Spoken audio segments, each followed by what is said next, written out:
আসসালামু আলাইকুম আমার ভাই বোনেরা, কেমন আছো? নিশ্চয়ই ভালো আছো। এই তো আমার ব্যালকনিতে কচুর শাকের গাছ লাগাইছি। এই বালতিগুলো এখন আমি ছাদে নিয়ে যাব। আর বলতে পারেন যে আর থেকে কচুর শাক লাগাইছো শখের তোলা বলে 80 টাকা। আমি কচুর শাক লাগাইছি তার কারণ বাজার থেকে কচুর শাক কিনলে ওগুলো অনেক নোংরা থাকে, অনেক নোংরা জায়গার থেকে শাকগুলো ওরা তুলে নিয়ে এসে বিক্রি করে। এই জন্যই ভাবলাম যে নিজে শাক লাগাইয়াই খাবো। এই জন্যই আমি শাকগুলো লাগাচ্ছি। আর কচুর শাক এমন কেউ পছন্দ করে নাই, খুঁজে পাওয়া যাবে না, সবাই কচুর শাক পছন্দ করে। আর কচুর শাকে প্রচুর আয়রন আছে। আর এই যে এখানে আমি এই যে ওয়াটার প্লান্ট গাছগুলো এখানে লাগাইছি। এই যে এটা এক ধরনের, এটা আর এক ধরনের। আর দেখেন আমার কি অবস্থা, মরিচের চারাগুলো হয়েছে এখানে বিচি ফেলছিলাম ওখান থেকে আর কি। এই যে নয়নতারা ফুলের গাছের মধ্যেই আর কি হয়েছে। আর এটা হলে পাথরকুচির পাতা, বেশ সুন্দর হয়েছে যেহেতু ইদানিং বৃষ্টি হইতেছে। আর এগুলা কিন্তু এই যে মিষ্টি আলুর শাক, অনেক সুন্দর হয়েছে। এই যে আমার ব্যালকনি বয়ে উঠে গেছে মিষ্টি আলুর শাক। আমি কখনো খাই নাই, তে অনেকে বলে শাক খাওয়া যায়, দেখি খাবো একদিন কেমন লাগে। আর এই যে এটা একটা নয়নতারার গাছ, মাশাআল্লাহ অনেক সুন্দর ফুল ফুটছে, বেশ সুন্দর ফুল ফুটছে। ওই যে আরেকটা ওয়াটারমেলন গাছ। আরেকটা জিনিস দেখাই, এই যে এখানে আমি আদা লাগাইছি, আদার মধ্যেও কিন্তু মরিচের চারা হয়েছে। আর এখানে লাগাইছি, এই টবটা কিন্তু আমি নিজে হাতেই বানাইছি আর কি, সিমেন্ট দিয়ে। প্রথমে ওই টবটা বানাইছি কিন্তু ওইটা সুন্দর হয় নাই, যেহেতু কার্টুন দিয়ে করছিলাম, কার্টুন দিয়ে হয় নাই। পরে আবার এই যে এই টবটা অনেক সুন্দর হয়েছে। আমি আরও অনেকগুলো টব বানাবো সময় করে, যখন নিজের ছাদ হবে তখন অনেক সুন্দর করে। আর এই যে গাছের মধ্যে পুঁই শাকের গাছ হয়েছে।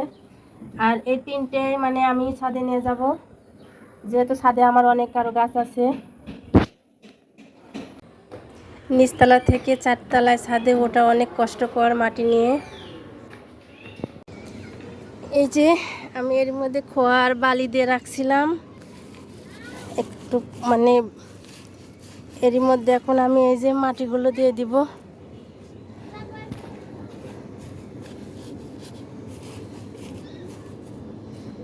এর মধ্যে লাগাবো আমি কচু। আর এই দেখেন এই যে কত সুন্দর চিড়ার শাক হয়েছে, এই যে নোনটাকুড়ের শাক হয়েছে। আর কি বলবো, পুঁই শাকের গাছ তো মাশাআল্লাহ, ওয়াও।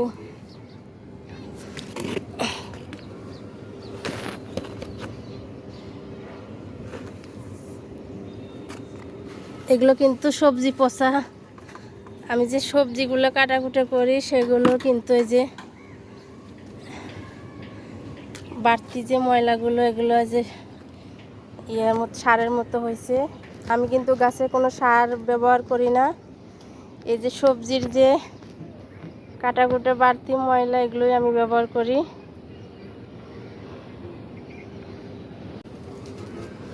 এগুলো সামান্য একটু মাটি দিয়ে বালতিতে ভরে রাখছিলাম, কিছুদিন পরে যেগুলো পচে গেছে সমস্যা নাই, এগুলো ওদের শুকে গেলে পারে একদম সার হয়ে যাবে, বাড়তি কোনো সার দেওয়ার কোনো আর প্রয়োজন নাই। এগুলো আমি এই যে নাটি দিয়ে একটু করে দিলাম, মিক্স করে দিলাম। এর মধ্যে আমি লাগাবো ওই যে লতি কচিগুলো, যে লতির সাথে যে কচুগুলো হয় ওগুলোই লাগাবো। আর এই যে আমার মেয়ে আর আমার দুই ভাস্তি এই যে বড় বালতিটা ওরা নিয়ে এসে দিল, অনেক কষ্ট করে ওরা ছাদে তুলছে। যাই হোক, ছাদ থাকলে কয় না, ছাদ তো থাকে না।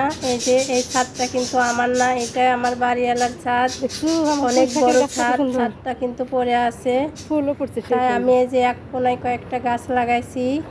যাদের ছাদ আছে তাদের কিন্তু শখ নাই, আর আমার ছাদ নাই। আমার অনেক শখ ছাদ বাগান করা, তবে কোনো দিন যদি নিজের ছাদ হয় অবশ্যই আমি সুন্দর করে ছাদ বাগান করব। আমার অনেক আশা স্বপ্ন আছে, আল্লাহ পাক দেখি যদি পূরণ করে কোনো দিন, তাহলে আপনারাও দেখতে পাবেন। আর এখন আমি এই যে রান্না করব, ফ্রিজ থেকে মাছ বের করে নিতেছি। আর এই যে কার্টুনে ভরা আমার ফ্রোজেন করা যে টমেটোগুলো, আমি টমেটো ফ্রোজেন করে রেখেছিলাম, দেখি ওগুলো এখনও আমি বের করি নেই। আর আজকে বের করে দেখব যে কেমন হয়েছে বা কেমন আছে টমেটোগুলো। আর মাছগুলো অনেক বরফ হয়ে গেছিলো, এই জন্য আমি এই যে নিচে ঢাস করে দিলাম ফেলে, আর এই যে ছেড়ে গেল। এগুলো এক টুকরা নিয়ে মানে এক ফলি নিয়ে আমি ভিজে রাখবো। আজকে মাছ আর টমেটো দিয়ে রান্না করব, একটু বেগুন ভাজি করব। আর এই যে ব্লেন্ডার করা যে মশলাগুলো, এগুলো বের করে নিলাম।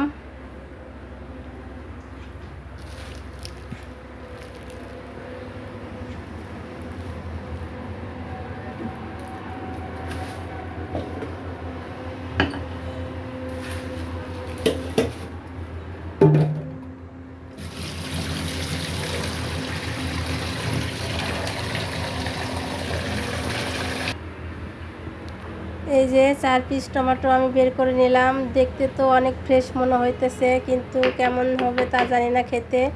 একদম পাথরের মতো শক্ত হয়ে আছে। এগুলো আমি মাছের সাথে ভিজে রাখবো।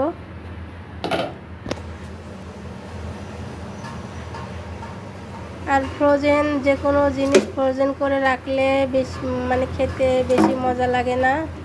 জানি না কেমন লাগবে, রান্না করার পরে বুঝতে পারবো যে কেমন লাগবে। তবে দেখতে তো একদম ফ্রেশ লাগতেছে, একদম কালার যেরকম সেরকমই আছে।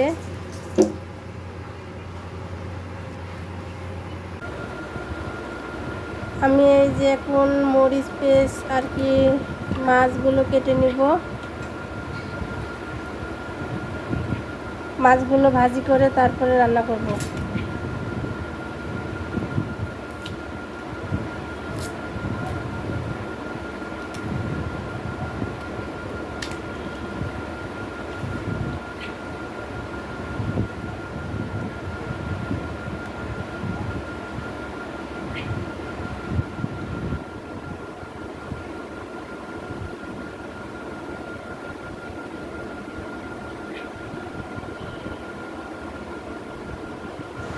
টমেটোগুলো একদম মনে হইতেছে যে সিদ্ধ হয়ে গেছে। চোচাগুলো একদম খুব সহজে উঠে আসতেছে।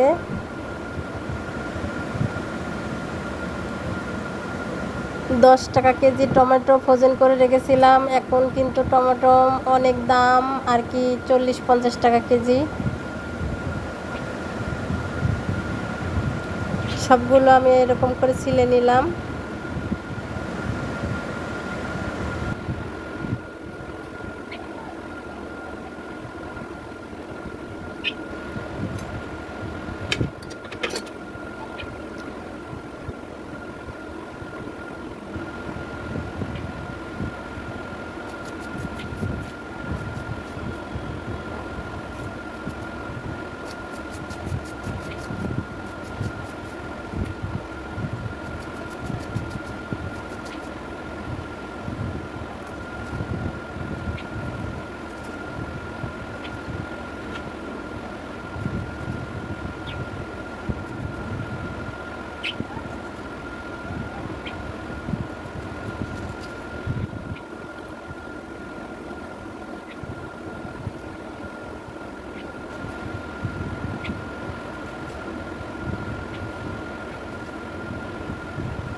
আমার রান্নাটা কমপ্লিট। সবাই ভালো থাকবেন, সুস্থ থাকবেন। অবশ্যই লাইক কমেন্ট সাবস্ক্রাইব করে আমার পাশেই থাকবেন।